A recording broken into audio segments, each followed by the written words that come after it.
Michael, make weight and go home Chandler. No ill will for Dustin Poirier, but he could end up just being a hot sauce salesman as UFC seeks new champion. That is from MMA Fighting. Oh my god. Here's a quote, okay? Here's a quote. So don't go off on me, okay? So it's not for me. This is Michael Chandler speaking. Yeah, I do think it's a little bit weird. Chandler told MMA Fighting when reacting to Poirier's comments. No matter what, who I was before UFC 257 is much different in the eyes of the fans, the media, and the rankings than who I am now after UFC 257. With a dominant performance that I put on against a guy that I finished in 2.5 minutes, that took him 25 minutes to win a decision against, but Dustin Poirier is a champion in his own right. I believe he should be one half of the lightweight title picture, and it just remains to be seen who it will be. Dana White came out right away and said, "Man, Chandler's performance, Poirier's performance, seems like it makes sense for those two guys to fight next for the title." Well, Chandler, we've been talking about it now. I think Chandler should fight for a title, but I don't think he should fight for it right now. He should fight either, I think, Oliveira or Gaethje next. You're his number one fanboy, right? Michael, make weight, go home Chandler. Yeah. Sick fighter. So there's a lot of shade between these two guys, and it seems like they have like a friendly relationship, but at the same time they don't like hide the fact that they don't like each other or hot sauce salesman. He's probably just memeing around, right? He's just joking around because he says other stuff too, right? Because he says Yo, but quick side note, the hot sauce, man, we've got to get some of that. Is it available online? I think so. Yeah, it's like $12. Looks really good, bro. With the $20 shipping to Canada, fight, bro. Might have to get it for Izzy fight and just buy like 5 bottles. 5? You know what I'm saying? Are you drinking them or are you putting them on your food? On the wings, bro. On the wings of pizza, just put all of it on. I don't know. I don't know if people want to see you eat. It's not a good sight. It's a disgusting sight, man. It's so. Oh my god. You like are slapping your lips. Your like food is all over your face. I don't know if I don't know if it's G-rated, man. It's disgusting. It's so nasty. R-rated, bro. I don't know if we can do it. Maybe you have to go off screen and then eat it and then come back. The corner just eat. But even then, we could probably hear you chewing and oh my god. And then if the fight card is like 3 hours or 4 hours long, you eat in like 5 minutes. It's done. So what are you gonna do for the rest? That's why you have to buy multiple pizzas and multiple hot sauce bottles. Right? I don't know. But, it might be a good video though to be like a review or whatever. Food review. And then the loser has to chug the whole bottle or something. Oh, you're crazy! A whole bottle of that? I heard it's really spicy too, right? No way. Really spicy. Okay. I heard it's really spicy. I'm not good with spicy stuff. I'm not doing that either, buddy. You lost it. Hey, if you lose the bet, we can bet on the fighters and who wins and who doesn't. Okay, we'll do it. Anyways, but back to Michael Chandler and Poirier. Yeah, so I think there's a little bit of shadiness going on for both of them. Like Michael Chandler has said this, but Dustin Poirier has also said stuff like, okay, I beat Dan Hooker as well. Why would he get a title shot? And then I guess Michael Chandler's response to that is, I beat the guy in 2 minutes. You beat the guy it took you 25 minutes to beat him. 25 minutes. But it's not really the same. Like, okay, you knocked him out, but the objective of the fight, right, is not only just to the objective of the fight is to win. So sometimes it doesn't really matter that you knocked him out. Like how much does that exponentially push you to compared to Dustin Poirier? Case in point, Khabib and Aliquenta. I don't know about that, but what do you mean you don't know about that? What are you talking about? It went all 25 minutes. Yeah, but that has nothing to do with my point. I'm saying does knocking out the same opponent compared to winning decision really push you so much that you skip a fight and go to the title shot next? I don't know. Because probably it does. Dustin Poirier is saying that it doesn't. He's saying that I beat Dan Hooker, and because you beat Dan Hooker as well does not mean that you get a title shot. I had to beat Dan Hooker, and then I had to beat Conor McGregor to be the person at the top, to be the one half of the next title fight for the lightweight title. So I don't know if Dana White is going to make this fight because there's more money to be made elsewhere.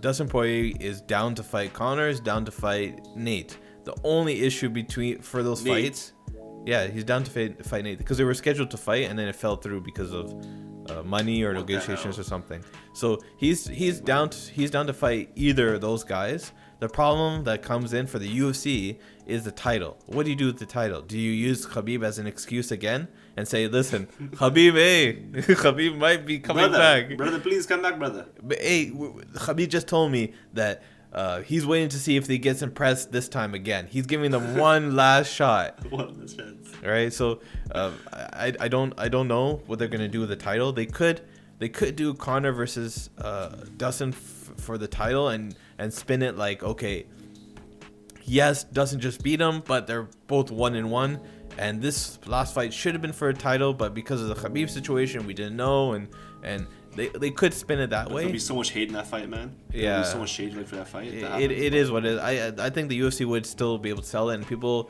won't like the idea, but at the same time, what do you do? Because do you do Michael Chandler versus Dustin Poirier for the title?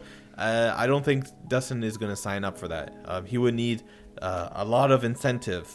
Is he scared or a lot of because green? It's not worth it? No, because I think he just has this mentality like, okay, this guy doesn't deserve it. I've done all these things. I've been in the UFC for so long, and I've been in the UFC for so long, and all I've gotten was one interim title fight and one title fight in that whole time. This guy came in, beat the same guy that I just beat, and instantly gets a title fight. Like, how's that comparable? How's that fair? So because he starched his opponent, that's why. So he starched Eddie Alvarez. He starched Justin Gaethje. Did he get a title fight right away? Actually, maybe he did, but anyways, no. He beat Max Holloway, and then he got an interim title fight. Yeah, he won the lightweight title, facing Max Holloway. So, I think he's in that mindset, and he's not going to budge, because he also has the leverage too, because he can be like, no, I'm not going to fight Michael Chandler. Michael Chandler can go face Charles Oliveira. But now Charles Oliveira is also in the camp of thinking, I deserve the next title fight. I just won 8 fights, I think, now in a row, and I beat Tony Ferguson. I should be getting that title shot, but it looks like he might be regulated to face Michael Chandler. He might wait, but if he waits, he might lose his chance. So there's a lot that's going around there. I think Dustin Poirier is not going to budge from the Michael Chandler situation. The only way that he will is if they offer him a stupid amount of money and they say, listen, you're going to get championship pay-per-view money. Let's do it. But even then, hey, but quick question for you. Yeah. You think if it's Poirier and Chandler, you think like you could draw like good numbers or no? Would that be your main fight? Your main event, I mean? It's a hardcore MMA fans. It appeals to them. I don't know if it goes to the public. They would have to spin and take every single. Sorry, they would have to take every single little interaction, every little clip, and spin it to that narrative where they don't like each other and stuff like that. Even then, it's kind of hard to tell nowadays for pay-per-view because of like the whole pandemic situation, but maybe 500,000 around there, that kind of range that he would draw. But it's not like live crowds too. Hey, whatever you want, 2,000, 3,000 people, just as long as everybody's safe. So I don't know how much it generates, but it's not the biggest fight out there. The biggest fight obviously is Conor versus Dustin for the trilogy, make it for the title, and then you can move on from there. But Michael Chandler's still out there. Justin Gaethje's still out there. Charles Oliveira is still out there. Tony Ferguson is out there. I think Tony Ferguson versus like Paul Felder would be fun. I don't want Poor Tony Ferguson, man. Poor guy. I don't want Tony Paul Ferguson. Felder, come on. Why? What's wrong with Paul Felder?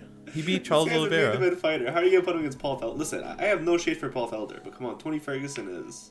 No, because Tony Ferguson just came off 2 losses. He needs to have a step back and okay, I don't want to disrespect Paul Felder, but he needs to get away from the top 5 for now, because he needs to regain himself and has time to recover and reevaluate some things in his fighting style or in his approach, his game plans, or maybe he doesn't have to change anything, and those 2 fights just are what they are, right? He lost because the other guys were better on that night.